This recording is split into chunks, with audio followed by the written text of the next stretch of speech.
Drive held a press conference on Friday at the Montour Preserve to announce the expansion of their wireless broadband network into 5 counties through using providers Sky Packet Networks and Center WISP. This wireless network is a public-private partnership. Drive owns the equipment that is the backbone of the service, but it is our internet service providers who are private entities, private companies, who utilize this open access network to provide last mile service to end user customers, both business and residential. Alan Wright is also here. He's from Sky Packet. He's in the back also. Technical guru. You got questions? He's your guy. David Gibbons from Center WISP had hoped to be here today, but he had some illness in his family and decided it was best to stay home. Both companies are committed to providing internet access and service to rural Pennsylvania, and we could not be more excited to have them as partners in this network. Today is the culmination of 18 months of work, but it is really just the beginning. We now have the potential for thousands of customers on our network. However, even though it seems like we were sprinting to the finish line to get this thing done, and we were, this is a marathon, and we have merely tied our running shoes. The hard work now begins. We have started by adding a second ISP, Center WISP.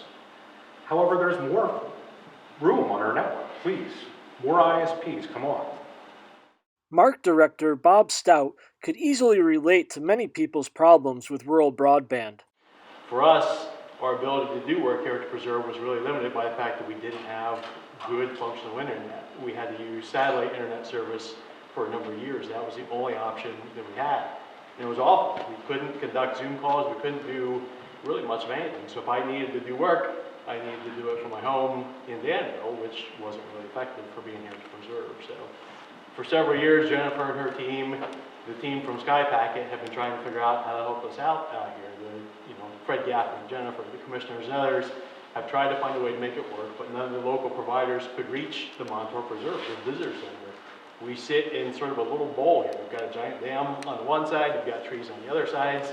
Nobody could really reach us. So to their great credit, it was a long process, and it took a while until they could get from Danville out to USG, and then eventually to a farmer silo in exchange, and from farmer silo to the Preserve, and in the end it took another 40-foot antenna mast on the side of the building to make it work.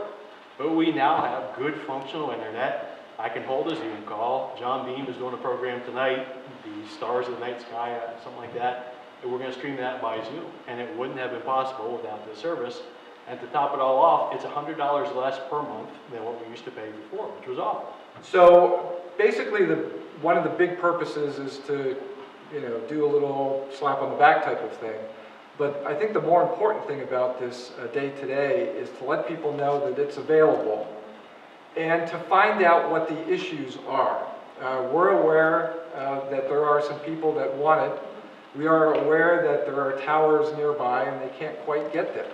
So we need to know who they are, where they're at, and continue to get solutions to make sure that folks that want rural broadband can get it with this additional money, and how to find the locations, whether on county property, state property, municipal property, in order to get the towers to make the connections.